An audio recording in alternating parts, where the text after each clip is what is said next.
A very good morning to all of you, my dear students. Let us welcome back to the class once again.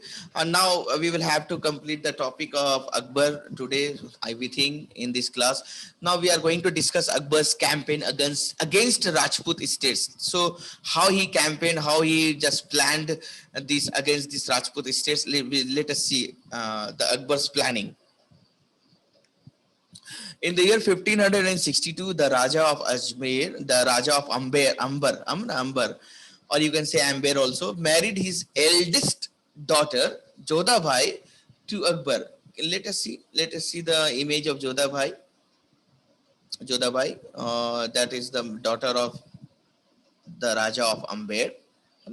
So she's quite beautiful, and you might have seen her in the serials also. Many TV serials they are showing about Jodhabai. So in the year 1562, Raja of Amber agreed from himself to accept Akbar as a son-in-law because he was not in a position to fight with Akbar. So what he has decided, let us make marriage alliance and let us have a relationship with Akbar and a family relationship. So that is the reason he, you can say, offered his daughter to Akbar, or you can say he just make that marriage alliances possible. The Raja, his son Bhagwan Das, the Raja and his son Bhagwan Das and grandson as well, Man Singh, were later given senior positions in Akbar's army. What I told you earlier, that they used to marry their daughter for this, for getting the senior positions, for getting higher positions in Akbar's army or in Akbar's court. And they used to get this also after offering their daughter to Akbar to marry. And that is not a bad thing.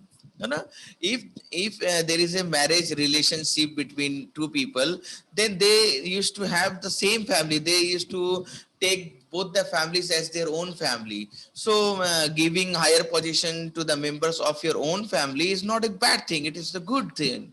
So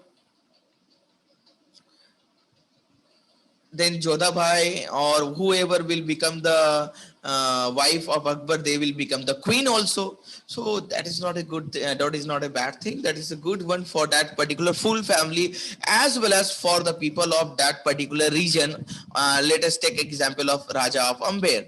So the people of Amber will now don't have any type of tension of attacking of others from others, because Akbar is there now to protect them from other attacks. Even Akbar will help them financially also. So the people of Ajmer now, after marrying their daughter Jodhabai to Akbar, will have a peaceful life, because there is a relationship with Akbar. And who is Akbar? The greatest king of India. So the king of the full India, so large country. So if they are having relationship with the king, having a relationship with a king, or like having a relationship with the prime minister of your country is a bad thing or good thing, let us decide. So it will be a very helpful for you if you have relationship with the prime minister of your country, or whether with the chief minister of your country, or with the president of your country. So if you will have family relationship, then you will be always in profit, not in loss.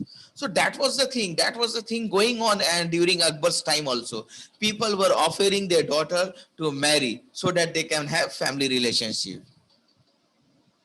Nowadays also many of the father will try and will have the desire in their mind, oh, my daughter, if my daughter will marry with the chief minister, then I will have a very good relationship with the chief minister. I can get financially very things, financial help.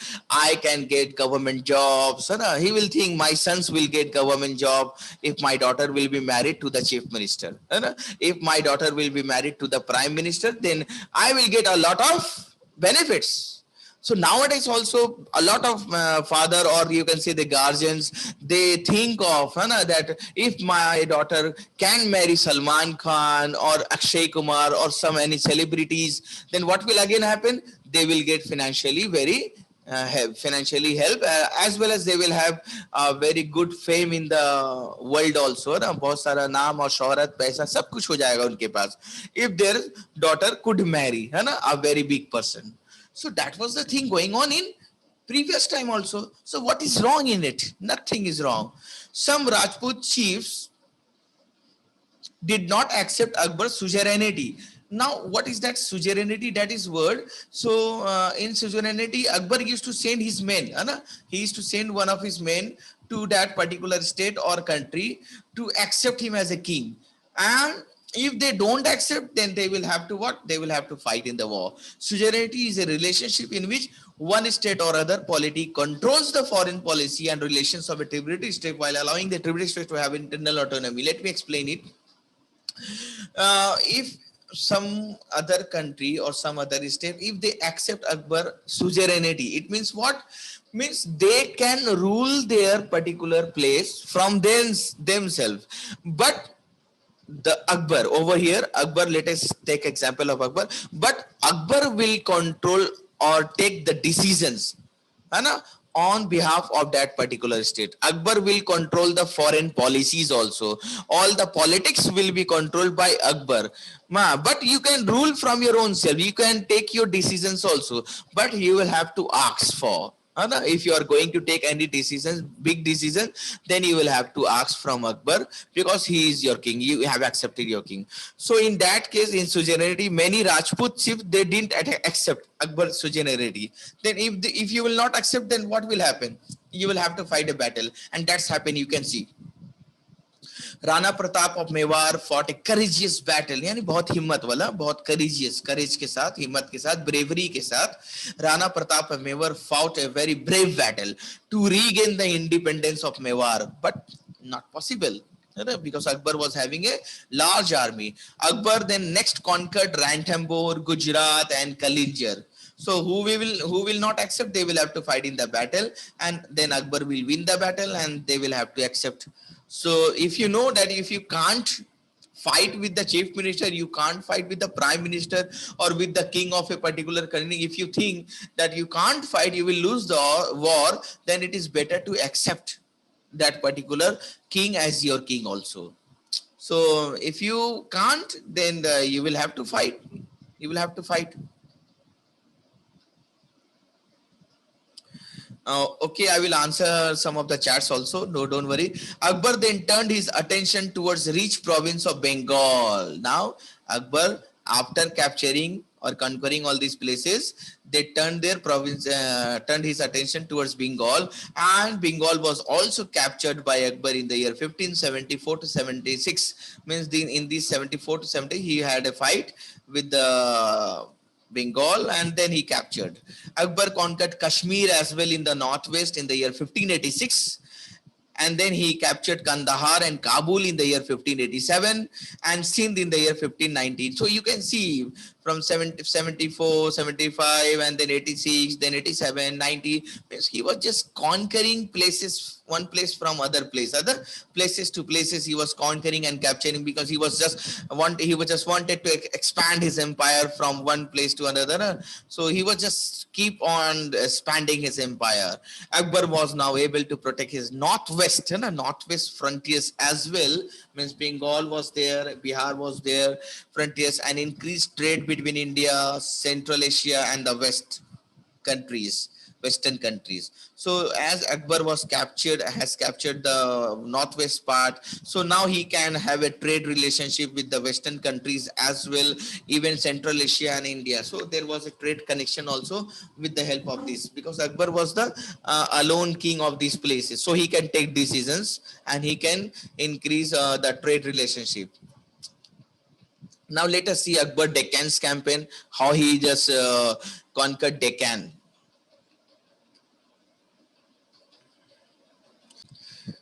So, having merged his empire in North India, Akbar sent his officials to convince the rulers of Ahmednagar, Bijapur, Golconda to accept him as their ruler. But they all refused to accept him as a king. So, what will happen? You all know. Then Akbar waged a war against Chand Bibi as well, the queen of Ahmednagar. He started from Ahmednagar. So he waged a war against this Chand Bibi. You can see the image is there, my dear students. The image of, she's also quite beautiful and looking good.